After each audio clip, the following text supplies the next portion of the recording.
Hey friends, welcome to episode 6 of Quarantine Interviews, where we're featuring artists in isolation. So, a few weeks ago, we got to sit down with Yvonne Hartman of Yvonne Hartman Music from Ole, PA, and talk to her about how she was handling this transition into the time of lockdown. And it's actually kind of cool to look back with just a little bit of hindsight as areas of the country, including ours, are just starting to open up because we get insights into how Yvonne was learning how to adapt to the new situation and get creative with getting herself and her music out there.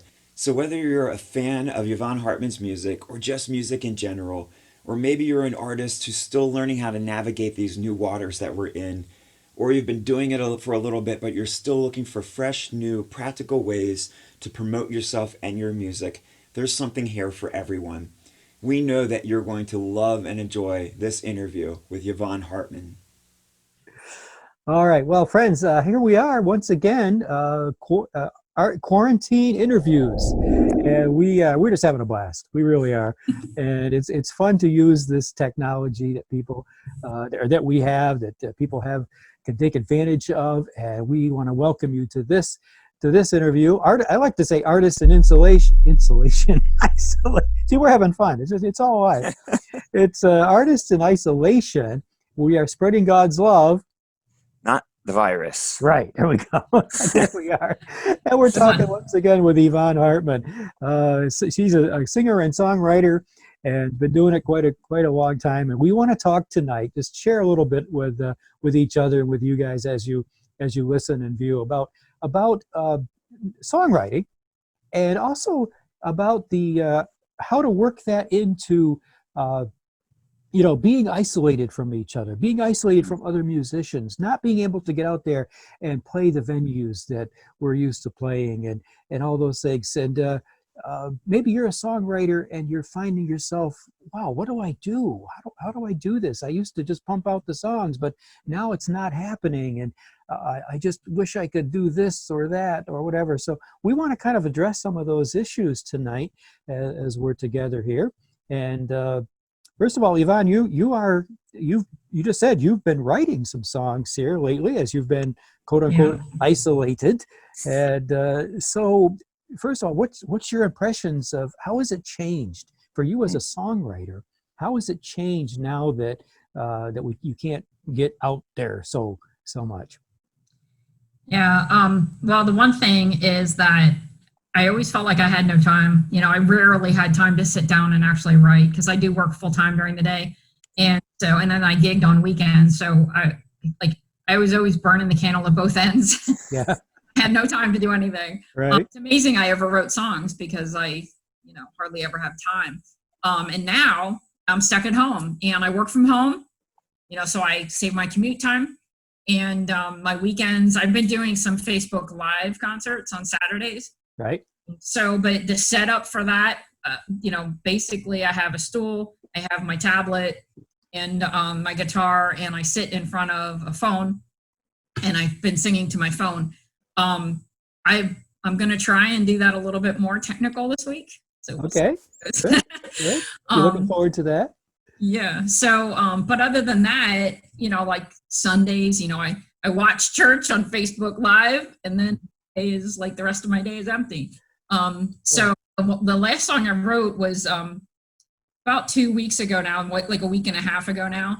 And I kind of wrote it during the sermon a little bit.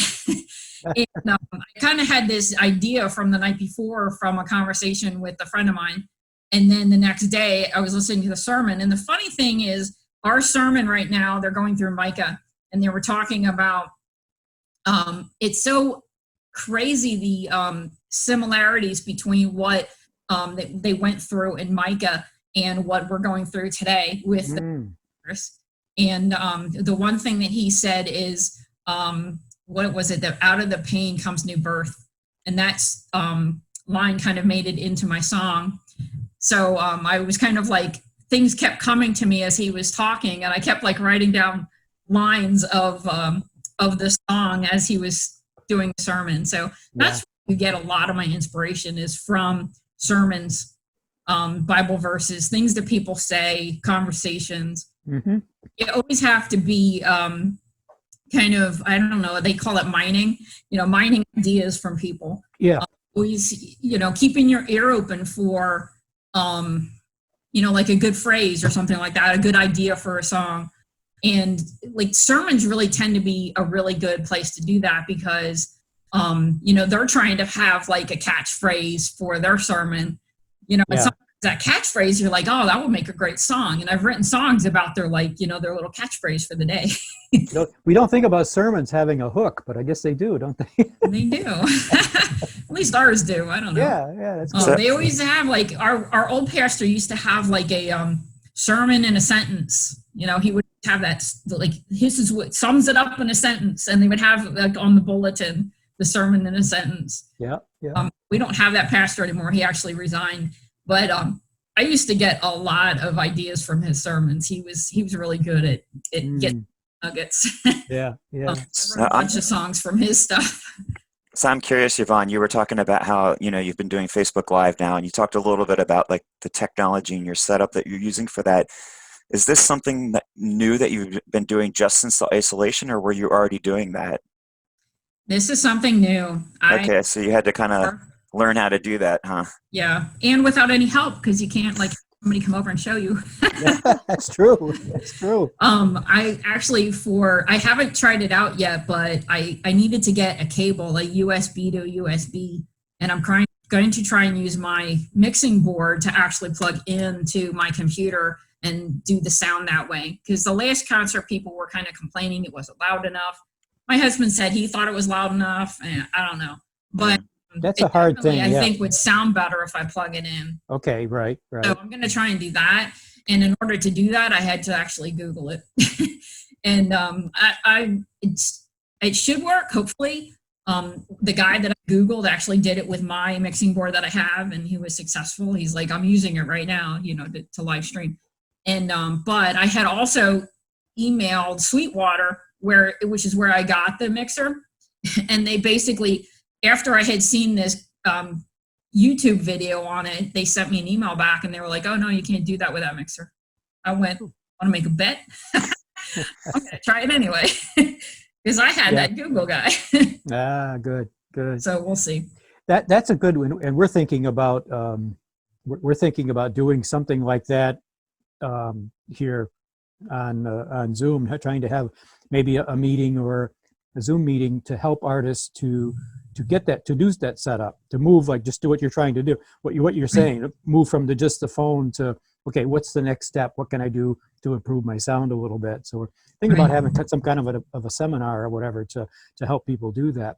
But that's I'm really lucky because I think this is my computer camera that we're doing for this, but also my phone camera is really good. So I have nice technology already. If you have the technology already, that's the problem with COVID-19. Yeah. Like it's hard for you to go get it. Now I went up to Amazon and I ordered a USB cable, and it actually came in like 2 days. Mm-hmm. Which I was surprised because most stuff you try and order from Amazon these days, like 2 days, back ordered. They're not delivering anything in 2 days. Yeah. I ordered a mouse and a USB cable, and they both came like really quick. That's great. I wonder if they take higher priority to stuff like that because people might be working at home. I think it also depends on who the seller is on Amazon. That some sellers will ship quicker than others. Because I did too. I ordered something and it came fairly quickly. But then they're saying, well, if you order toilet paper or something like that, it'll be June. Yeah, it's going to be a while. Yeah, but anyway. I was looking for hand sanitizer. We've been having trouble finding soap or like wipes, sanitizing wipes. They tell you're supposed to like wipe your stuff down, but you can't find it anywhere. Can't find it. We have half a bottle.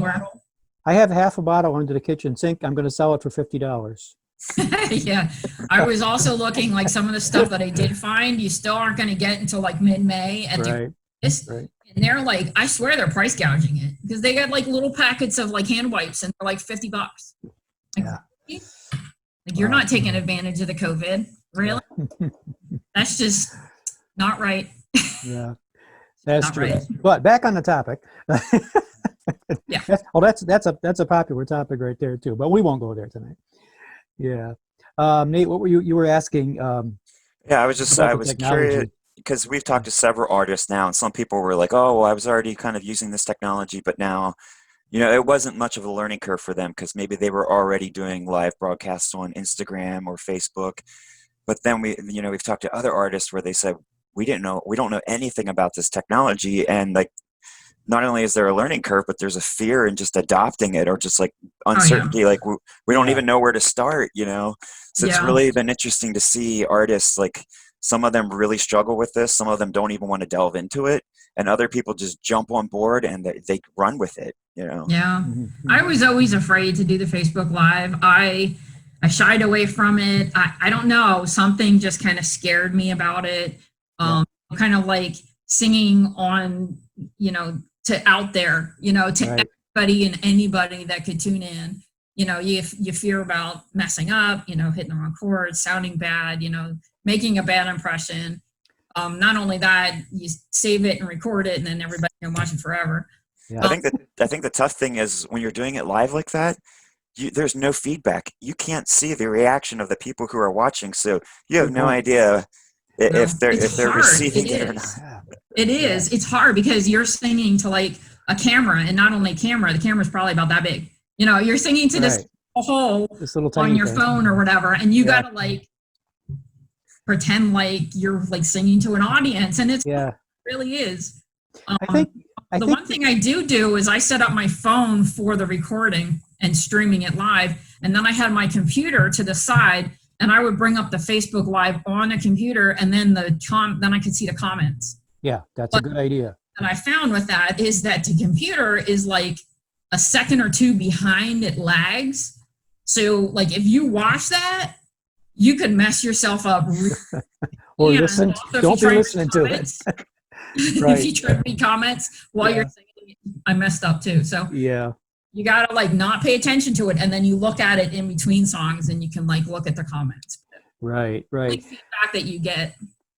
That's very good. I mean, and people probably don't understand. Well, gee, how do I do that? How do I watch those comments, et cetera, et cetera? And there's a lot of unknowns there, isn't there? And the unknown is what makes the fear. But on the other hand, I just had the thought that there's a lot of things that we don't do unless we feel that we have to. And if we're out there in normal conditions and artists, we're out there doing the live concerts and doing all the things that we did before. A lot of us, we didn't go on Facebook Live and myself included, because I don't have to. There's no reason to. You're But out there now- singing live. Yeah, but now the game has changed. So there's something in some of us anyway, you included, Yvonne, that says, you know what, I really need to do this. And and my hand's going up too. So I've done it too. So we feel like so it's the unknown, but the feeling of, well, I need to do this, that we overcome that, hopefully overcome that fear and take that step in the direction you have done. And you have done that. You've done it very well. But now that you've taken that step, that little hurdle, and you're out there, you're doing it, obviously, and you said you're trying to improve it, get better sound quality. What issues have you come across, or what challenges have you found now that you are going online live? Well, let's see. The first week, I can't remember what happened the first week I did it. Something happened. But I know that like the second concert that I did, I was using my tablet to look at the comments, and my tablet started to slip. I tried to like go catch it, and then my phone fell off like down on the floor. I'm like, oh my God, because that was recording, and I'm like, then you have this like, until you get it all back up, and you're like, okay, we're back. So that was, you have those like little stupid things that happen. Yeah.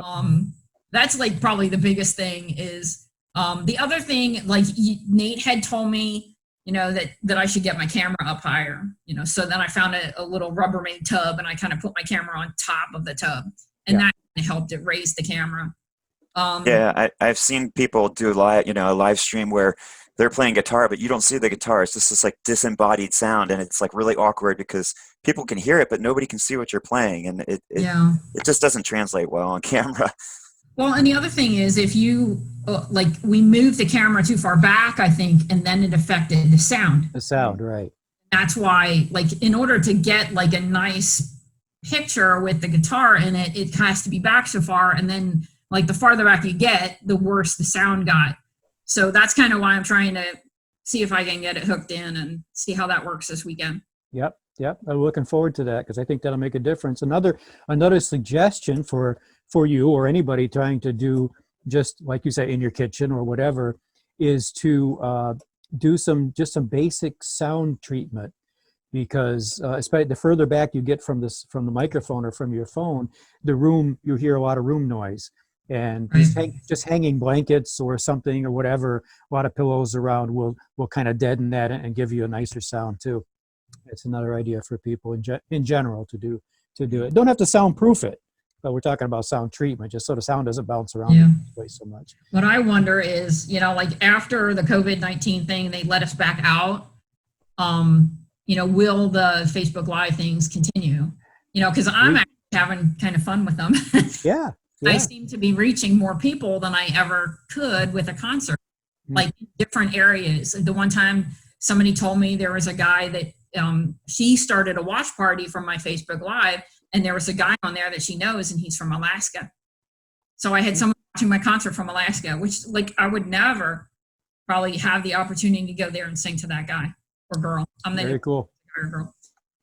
But so your reach can be like so much farther, and there's a lot of times where I've had people from Ohio, from Indiana, all different states and stuff watching my Facebook Lives. And there's people, I'm kind of like growing my audience because every week I do it, I'm getting like a bigger response. Yeah.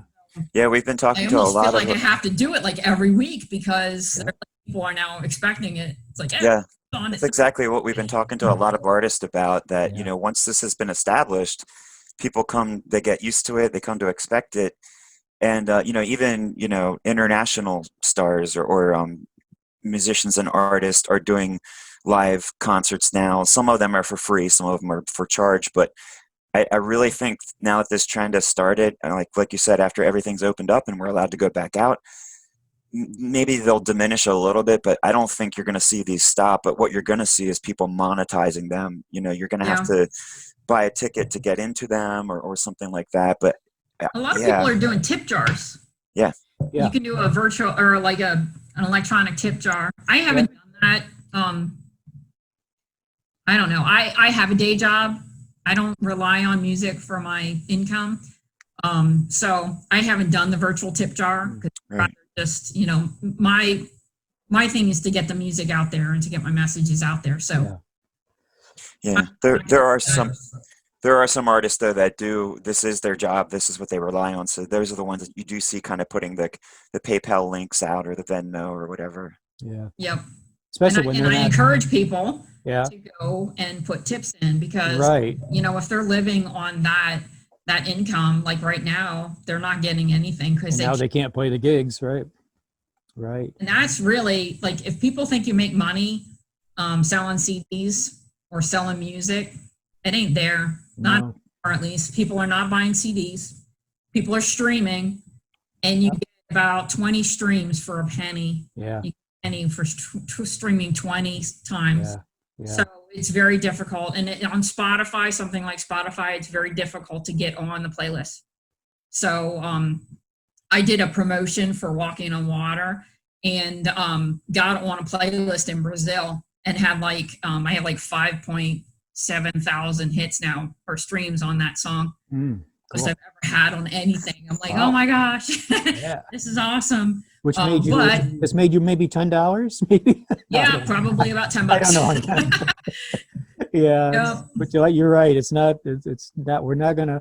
Nobody's gonna get rich on just streams unless you have a gazillion of them. Yep. Yeah. Where you make your money is your live shows. Yeah. Exactly. Even if you're doing a Christian concert with, you get a free will offering, or if the church pays you, or if the venue pays you, that's where you're getting your money. You don't get it from sale music. Right.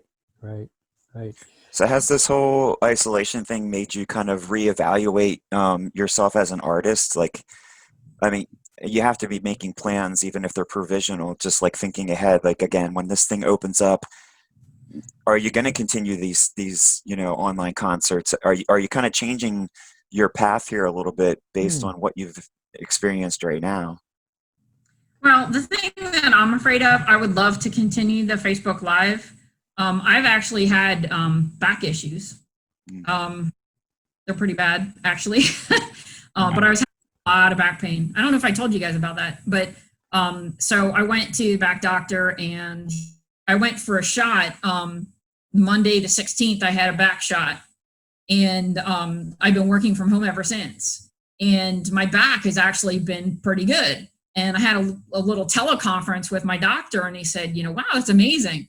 I'm like, well, I'm not going to work anymore. I'm not carrying my computer to work every day back and forth, and my purse, lunch, and I'm not doing gigs, so I'm not carrying my guitar and all kinds of equipment and like loading it into the car, go to the venue, unload it, set it up, do a 2.5 or an hour and a half concert, clean it back up, bring it all back home, carry it in the house. My husband does a lot of the lifting, the heavy lifting, but I'm still doing a lot.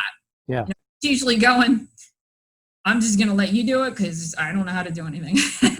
So like the setup is usually all me. He'll carry the stuff in, and then I got to set everything up. You set it up, right. Done with the concert, my back is killing me. And so the Facebook Live has been, a lot better on my back because I don't have near the equipment. I don't have, carry it into my car, go to a venue, blah, blah, blah, blah, blah. It's just a lot. And plus, like, I think this time I was actually planning some track songs, which I haven't done yet. I've been doing all acoustic. So I'm actually going to do some tracks this time, as long as I can get it working to be hooked up to the computer, because then I can run my tablet and run the track. And usually for track songs, I put down the guitar and then I'm singing. I'm just singing with a mic, which I usually kind of like wander around and things like that. So I kind of walk out into the audience and things, and they seem to like that. People like when I do that because it seems more personal. Yes, they do. Right. I wanted to be able to put down the guitar, and that's kind of one of the reasons that I went to doing some tracks. And the other thing is, when I stand with my guitar, it's pulling on my neck and pulling my back. And that was, I had all kinds of back issues. So a lot of those have gone away with this COVID thing. I mean, it was like the doctor said, it's really hard to get people to like slow down and rest in order for their back to like heal. Yeah. COVID like kind of did it for you. Like you were forced to stay home and do nothing. Well, that's good. That's good. Yeah. So I wonder if the venues, if artists keep going, this may be a whole nother talk show, but if we as artists keep doing the online thing, even in addition to some live venues going out and singing, I wonder if some of the if the venues for the churches, for example, somehow will be open to having online events. Yeah, you could even do your Facebook Live from your venue. That's right. You know what I mean? Yeah. You can record that and go live at your venue and like record your live concert. Mm-hmm. I did that for my CD release party, my last CD party. Yeah. My first Facebook Live, but all we did was like put it on a stand and hit like start. But this is like a little bit more complicated, it seems. Yeah. It is. I don't know.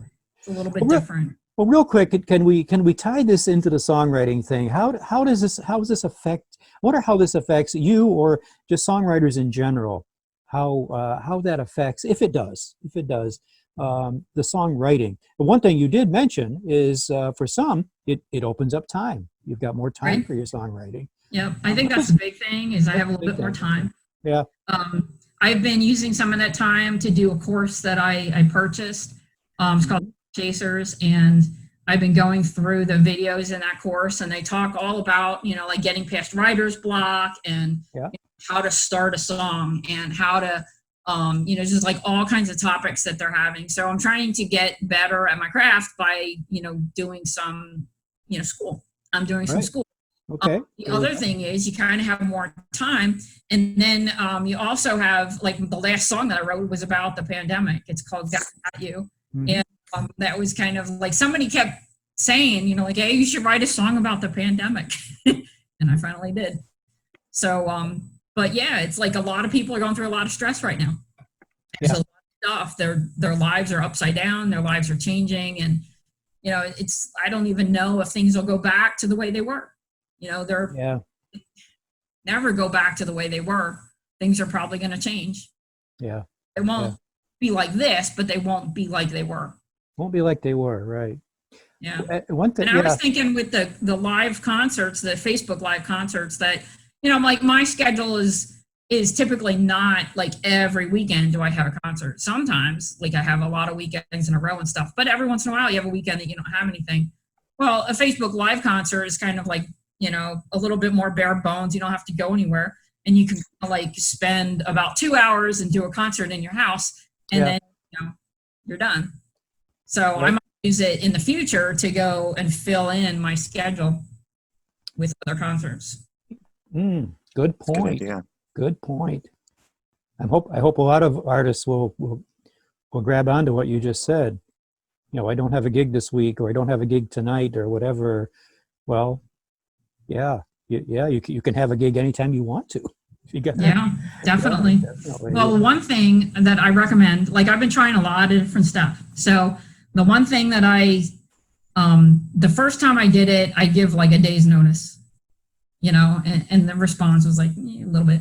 The one time I did it, I like posted something in the afternoon and said, hey, like, noon, I posted something and said, hey, I'm thinking about going live tonight at 6. How about it? Didn't create an event or anything. Well, that one was kind of low attended. People didn't get the word, whatever. So I think what works best is you got to have some notice. You have to have a couple of days at least notice and put up an event. And the other thing that I was playing with is whether you should do the Facebook Live within your event or whether you should do it outside on your music page. And I think it's better to be on your music page, because I think out there it'll pop up to people. If they follow your page, it'll pop up to them and say, hey, Yvonne's live, and then they can go click on it, even if they didn't see the event notice. The event notice is good to invite people that kind of are looking for you and waiting for you to do a concert. So they know, and they put it on their schedule, or put it on the calendar and say, oh, Yvonne's going live on Saturday at 3:00. Yeah, I've got to put that on my calendar. That's what I'm going to go do. And at a point to get on Facebook and go listen to your concert.